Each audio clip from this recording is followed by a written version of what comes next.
evening and welcome to your Tuesday, July 22, 2025 edition of the Evening News. I am Jemima Holmes. Thank you for joining us. Let's take a look at some of the lead stories tonight. 6,000 rice farmers to benefit as President Ali launches first ever crop insurance. A vote for the riggers is of risk to Guyana's future, says NANDLALL. 16-year-old girl shot by stray bullet.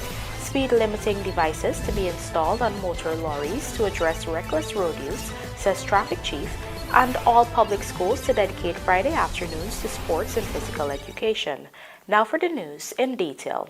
In a major stride towards securing the livelihoods of rice farmers across Guyana, President Dr. Irfaan Ali on Tuesday officially launched Guyana's first ever crop insurance program for rice farmers, marking a historic milestone in the country's agriculture sector. Michael Henry has the details. President Dr. Mohamed Irfaan Ali has officially launched a crop insurance program that will benefit some 6,000 rice farmers, the result of a groundbreaking partnership between the Government of Guyana, UPL Costa Rica, and Philip Morris International. The initiative is designed to offer financial protection against risks such as natural disasters and price fluctuations. Speaking at the launch of the initiative in Region 2 on Tuesday, the head of state emphasized the importance of this initiative in building climate resilience and safeguarding the livelihoods of rice farmers. This agreement among the Guyana Rice Development Board, UPL Costa Rica, and Philip Morris International has resulted in an insurance product that will support 5,300 farmers to 6,000 rice farmers, who will now have access to free agricultural insurance coverage. For the first 2 years. 3 years. Free. And this will cover, in this initial phase, 3 years. This agreement would lead the financial system into a more predictable framework. So you know when you go to the bank, they tell you that you have to borrow at higher percentage because there is higher risk because you don't have insurance. Now you can go with them with your insurance. And we are challenging the bank now. With this insurance, the risk is reduced and the cost of lending to our farmers must reduce substantially. On that note, the president stressed that initiatives like these are rare across the world and citizens must be deeply mindful of its significance and ensure they make the right choice when they vote on September 1. What you're getting today, farmers around the world are longing for. But you can lose all of this in the blink of an eye if you do not do what is right for your family, your children, the rice industry, your communities, and your country. And I'm very frank and blatant about it. There is no other government, there is no other political entity in this country that would care for farmers and rice farmers like this People's Progressive Party civic government. Meanwhile, Agriculture Minister Zulfikar Mustafa noted that there was a time when rice was solely a private enterprise, unlike today. He added that this launch marks a bold step forward in strengthening climate resilience. Not so long ago, we had a period in this country when we were told that rice was a private business. You all remember that period? We had a period when rice prices went as low as $2,100 a bag, when the farmers were promised $6,000 to $9,000 a bag.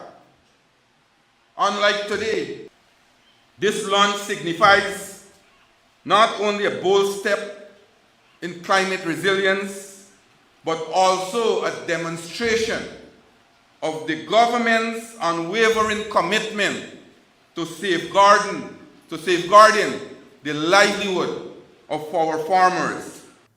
Also sharing his views at the launching ceremony was an executive of UPL who highlighted the profound emphasis President Ali is placing on agriculture in Guyana, positioning the country to become a major food hub for the Caribbean.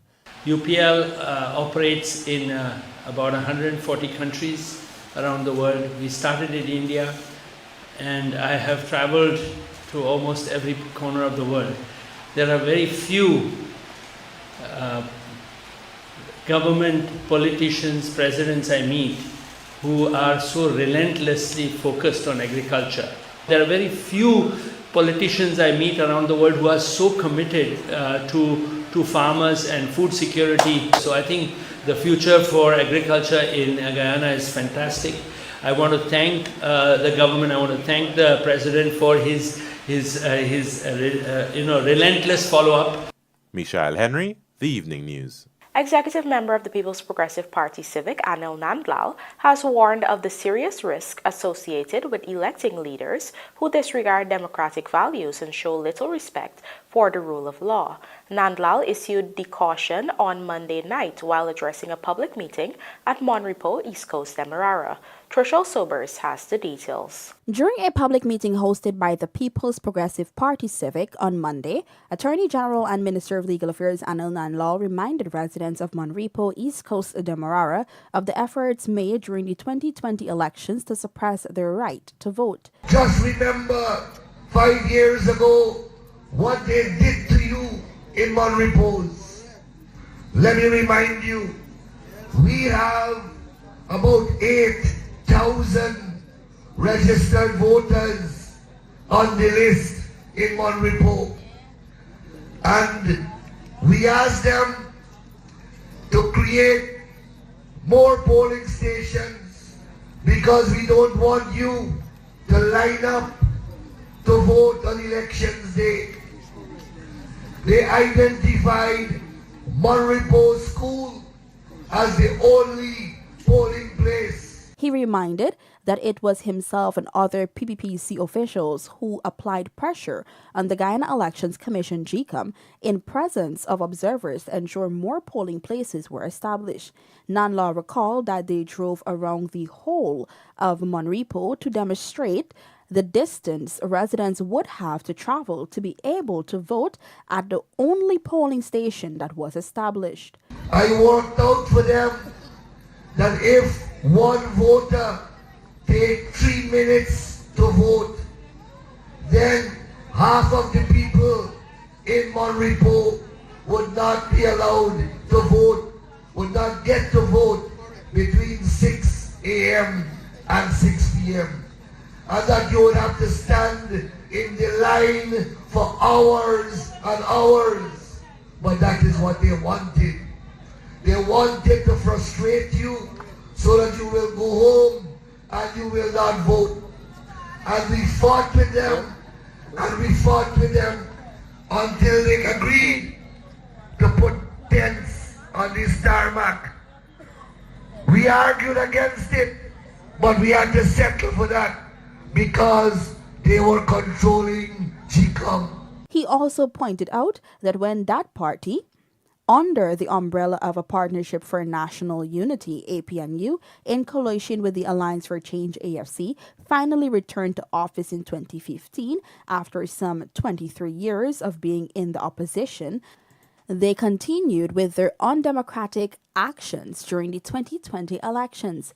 NANDLALL also reminded that the attempts to steal the 2020 started long before, when the then President David Granger unilaterally appointed a chairperson of GCOM in the name of Justice James Patterson.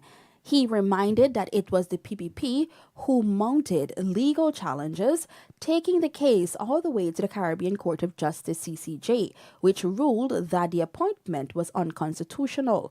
NANDLALL explained that when a society exists under undemocratic rule, citizens have no right. Once you have dictatorship, you have economic stagnation, you have social degradation. Just look across to Venezuela. Venezuela was recently a very rich country, and they rigged the elections in Venezuela. Today, there are about 10 to 12 million Venezuelan refugees begging across the globe for a livelihood. You know how many thousands of Guyanese were in Venezuela after they fled from the PNC government. Today, they are back in their droves, and Venezuelans are here in their thousands trying to eke out an existence. That is brought about, or was brought about, by undemocratic rule, a lack of democracy. That is what a lack of democracy does. Guyana, he reminded, also has its own story to tell about the impacts of the undemocratic rule. It reduced this country from 1966-68. It reduced this country as one of the richest colonies of Great Britain to by time 1992, when free and fair elections were restored, we were a bankrupt, broken economy with half of our population fleeing or fled this land. So comrades, these riggers are still there, and up to now they are not accepting that they attempted to steal 160,000 votes in 2020. I am reminding you of these things to tell you that the dangers, the riggers, the fraudsters are still around. And that is why you can't take anything for granted. According to the Attorney General, Guyana is currently on an upward developmental trajectory with improvements across all sectors of the economy, and these successes can quickly unravel if the wrong leaders are elected into government. Trishelle Sobers, Evening News. The Director of Public Prosecution has ordered that an inquest be conducted into the death of 16-year-old Justin Smith of number 47 Village, currently in Berbice. Our Berbice correspondent Andrew Carmichael tells us more. The autopsy into the death of 16-year-old Justin Smith of number 47 Village, Quarantine, was conducted by government pathologist Dr. Vivekanand Bridge-Mohand and gave the cause of death as shock and hemorrhage as a result of multiple injuries consistent with a vehicular accident. Smith was found dead on July 13th at number 46 Village. It was initially reported as a road accident involving the teenager's motorcycle alone. However, the teen's mother, Danraji C. North, called Anita, said her son was beaten by 3 young men from the same village. C. North told the Evening News that there was a hole at the back of her son's head, which she believes was caused when he was lashed off of the motorcycle he was riding. Left out, I go that side, and the bike, something around the bike not really ride speed. And when you say right now, they start dead flash for them. All the foot and so I get chopped, all the hand and so. And then I walk and lash on the head and he fall on the bike. According to how me see his body there, that is how me speak it, because it's not an accident. The bike is there. In a crash of me, but when he fall, when he collapse, the bike get bruised aside. And we really need justice for this, my son, because you know who do want people see and tell me what they don't want to talk. Regional Commander Assistant Commissioner Shivprasad Bacchus explained that the investigations were conducted the day after the incident, and the probe found that several persons claimed that Smith was consuming alcoholic beverages at a Chinese supermarket before he left alone on his motorcycle.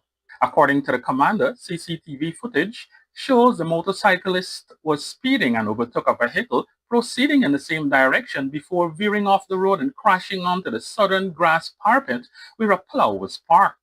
The evidence also would have been extracted and enhanced from the driver that the motorcyclist that did now deceased would have overtake while proceeding in said direction. When the investigators reached the scene, they would have the motorcycle would have moved so as the body and take to the hospital. But it was evident that he would have the motorcyclist would have crashed into a plow, a room plow that have those teeth, not the wrong one, not the wrong dish, the teethed blade. There's a difference between the two. There's a wrong room plow and there's a teethed one. And the teethed one, which would have parked on that side of the road, he would have went into that room plow. We don't know. But based on the PM report and the evidence that of the wounds that he received, it is believed that would have been the source, the teethed room plow. Following the demise of Smith, police arrested 3 persons who were subsequently released. Its initial investigative findings were submitted to the Director of Public Prosecution, DPP, for legal advice, and based on the information provided, the DPP ordered an inquest. And it is believed that what we have from the pathologist's report that was written by him in handwritten, it is not that what the mother of the deceased brought to the station to inform the police that her son was murdered away by the word stab, along with some others, was added to the farm. Andrew Carmichael, The Evening News. A 16-year-old girl of Isla Penitence, Georgetown, was on Monday night shot by 2 stray bullets whilst attending a party at Mango Lane, East Rhymeville, Georgetown. Injured is Reina DePizer. An eyewitness told this newscast that there was an incident unfolding between 2 men outside of the building where the party was being held. One man was on a motorcycle while another was in a motor car. The man in the motor car reportedly pulled out a gun and fired 2 shots in the direction of the motorcyclist, but instead the bullets allegedly struck the teenager, who was heading into the party. The girl reportedly received injuries to her neck and arm. She is currently hospitalized. Up to news time, the Guyana Police Force had not issued any official statement on the incident. Coming up, no joinder list submitted for 2025 elections and contracts for science labs in hinterland schools to be signed soon. Do stay with us. More news ahead.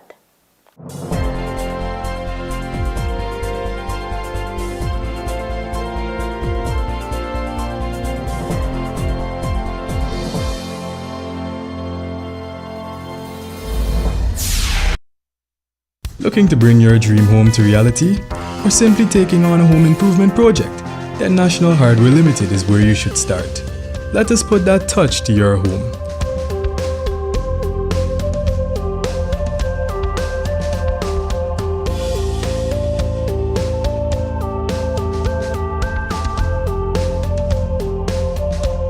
Choose from over 1,000 Berger Paint original hues for any surface.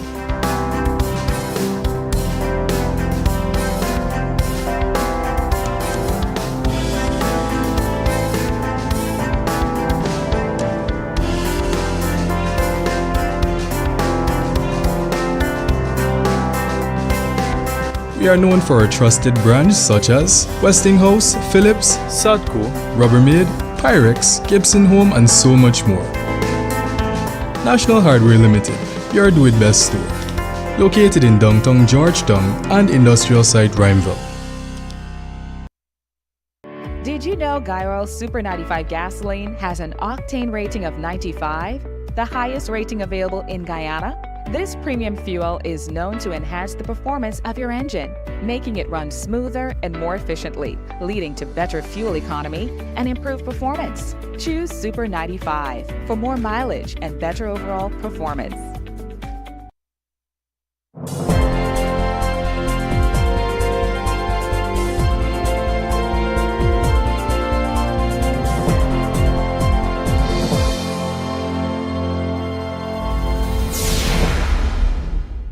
Welcome back. You're watching the Evening News. Despite earlier discussions, no political parties in Guyana submitted a joinder list by the July 21 deadline for the upcoming September 1 general and regional elections, as confirmed by GCOM. A joinder list allows parties to combine votes for seat allocation while remaining independent during campaigning. 6 parties are confirmed to contest the elections: the PPPC, APNU, AFC, WIN, FGM, and ALP. Parties like AFC and WIN had explored forming a joinder list, but no agreement materialized. One likely deterrent was GCOM's clarification that in a single-seat scenario, the seat goes to the party with the most valid votes in the joinder not shared. This followed a 2020 dispute involving TNM, LJP, and ANOG over a shared seat where Dr. Asha Kisoon stayed beyond her agreed term. GCOM reaffirmed that under Section 99A of the ROPA, if a joinder seat becomes vacant, only a member from the original party can fill it, further complicating potential alliances. The ruling PPP, which currently holds a one-seat majority, is aiming to increase its margin in the upcoming election.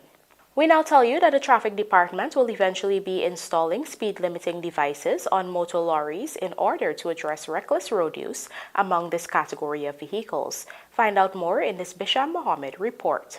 Motor lorries have been consistently flagged with the offences of speeding, faulty park loads, and maintenance of motor vehicles. Motor lorry drivers also pose a significant threat by their unsafe behaviour to rural and urban road users. Noting this, we have partnered with the Ministry of Public Works to establish wait stations. In time to come, there will be the introduction of speed limiting devices to be installed on these motor lorries, which will restrict speed capability. Traffic Chief Mahindra Singh on Tuesday during another episode of the program Safeguarding Our Nation, addressing the issues surrounding trucks and motor lorries on the roadways. He explained that the traffic department often engages with lorry owners, drivers, and contractors to ensure voluntary compliance with the laws. A few months ago, the government said it was in the process of procuring 20 motion weight scales and 400 clamps to deal with the issue of overladen trucks. Particularly, these tools are intended to curb damage to roads and other infrastructure caused by these overladen trucks. Already, police have implemented no truck routes in several villages. According to the traffic chief, trucks are among the primary defaulters on the roadways. Minibus drivers have also been identified as reckless road users, but the statistics show some level of decrease. Crash data of recent and in the past would have suggested that in 2024, when 8 of 117 fatal accidents involved minibuses, this year only 1 out of the 63 actually involved a minibus. Nevertheless, he said minibuses and lorries are still associated with offences of speeding, overloading, and or loud music. When it comes to speeding, the traffic chief said, so far, the e-ticketing system has captured and issued tickets for over 4,300 offences. Meanwhile, he said that speeding continues to be a main contributor to road fatalities. For the year so far, there are 63 fatal accidents resulting in 68 deaths. Last year, there were 117 fatal accidents, which resulted in 132 lives lost. Bisham Mohammed, The Evening News. A modern brick-dam secondary school constructed to the tune of almost $700 million was yesterday afternoon commissioned by President Dr. Irfan Ali. The institution is the latest milestone in the government's drive to achieve universal secondary education by 2026, an ambitious goal that President Ali described as a bold stride that spans coastland and hinterland alike. In the coming term, the new 3-story school will serve some 485 students and employ 51 teachers. The facility is a complete rebuild of the former St. Mary's High School. However, earlier this year, it was announced that the facility would be renamed as the Brickdam Secondary School, reviving the identity of the old Brickdam Secondary School that had been relocated to East La Penitence Primary due to unsafe conditions at the previous building. The modern facility includes 22 classrooms, 3 staff rooms, science and computer labs, home economics rooms, a counseling room, industrial technology lab, auditorium, sick bay, canteen, and a dedicated play area. The design incorporates essential fire safety features, including fire alarms, extinguishers, and escape exits, while also using fire retardant materials to ensure safety. Construction began in 2023 and was completed in 6 lots by contractors K&S General Construction Inc., A. Orgasine and Sons General Contracting, Cummings Electrical Company Limited, and R&D Engineering Service Inc. The school is one of several new or rehabilitated educational institutions under the current administration's sweeping education agenda. Meanwhile, at the commissioning ceremony, President Dr. Irfan Ali emphasized the importance of promoting healthier lifestyles among children, and in this regard announced that all public schools will now move to dedicate Fridays to physical education classes. Let's have a look. In the next 5 years, great emphasis would be placed on recreational facilities to support our academic education. To this end, I want to see in the education system Friday afternoons after lunch completely dedicated to sports and physical education. I believe strongly that if we are to make a shift from the device-led world to a human-led world, we need to make these important changes. And I would say that one of the priorities would be reorganizing our education system to make Friday afternoons completely dedicated to physical education, recreation, and sports development. In a continued effort to bridge the divide between schools in the hinterland and coastland while simultaneously ensuring that the administration delivers on its promise of universal education by 2025, President Dr. Irfan Ali has announced that contracts for science laboratories in hinterland schools will be signed in the coming days. Meanwhile, on a broader spectrum, Ali announced plans to significantly increase Guyana's training partnership with prestigious medical institutions. In fact, engagements have already begun through the senior minister in the office of the president with responsibility for finance and the public service, Dr. Ashni Singh. Here's what he had to say. It is a bold stride that spans coastland and hinterland alike. For a matter of fact, in the coming days, we'll be signing the contract for a number of labs across our hinterland schools, making science not only accessible but reachable to our students in the hinterland. On that point, I want to pause to recognize one important fact. That is, we have been able, at the Ministry of Education, to build in our education system the academic and technical requirement for the future. I see a particular emphasis on AI, digital technology, having our students understand the digital world they expect to operate in. I've already mandated the Minister of Finance to commence negotiations also with other accredited institutions here, especially in the field of medicine, pharmacy, dentistry, engineering, so that we can come up with a negotiated outcome so we ensure every single student who want to pursue higher education that they are placed in a university, a college, or in an institution. And now for a look at the bridge reports. The Demerara Harbour Bridge will be closed to vehicular traffic at 2 hours 55 on Wednesday, July 23, 2025, for a period of 1.5 hours.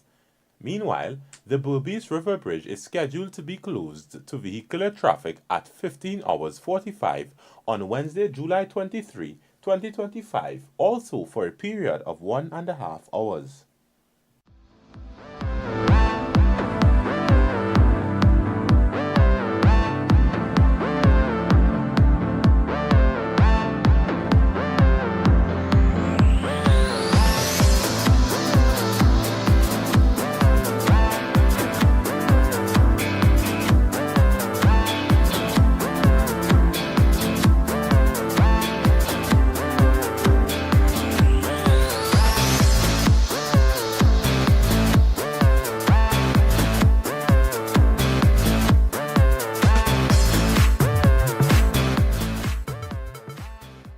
Incredible year for ExxonMobil GSL, and Andre Russell reflects ahead of last game for West Indies. These stories and more coming up in this evening's podcast, sponsored by MacCorp. It's Build an Expo and Cricket Carnival time, and MacCorp is knocking prices out of the park. Get the powerful Cat 320 GX for just 30 million, the SEM 655D wheel loader at 17.4 million, or the SEM 636D wheel loader for only 13.8 million. Each machine comes with free fuel warranty registration, 2 years warranty, and a customer value agreement for the first 500 hours. Don't wait. Register your interest now at MacCorpCat.com or call us today on 703-8618. MacCorp, let's build Guyana together.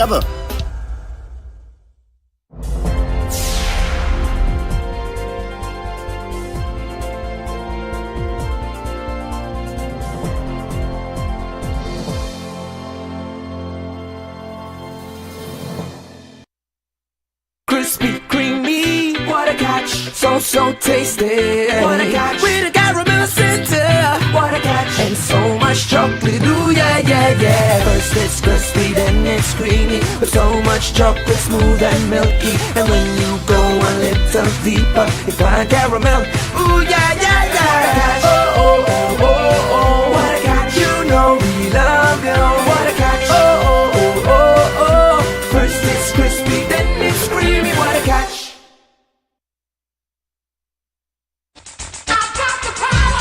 Gold mining can be expensive if you don't have the right tools. Mining requires engines that can pump high volumes of water and slurry, the most tried and tested of which are Doots engines. Doots engines are among the most reliable in the world. Where can you get them? At your #1 industrial solutions provider, Sylvies. We have them in 2 to 6 cylinders, ranging from 23 horsepower to 80 horsepower. Most miners use Doots engines because they're lightweight, use less fuel, and require less maintenance because they are air-cooled. So what are you waiting for? If you can't make it to our 31 High and Hatfield Streets, Georgetown location, we can deliver. Give us a call on 227-6226 or WhatsApp us on 623-7755 or visit our website sylviesonline.com. Sylvies Industrial Solution, proudly serving Guyana for over 4 decades.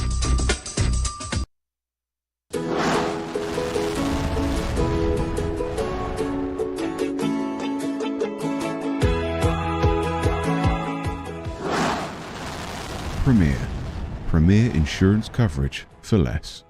Stay safe.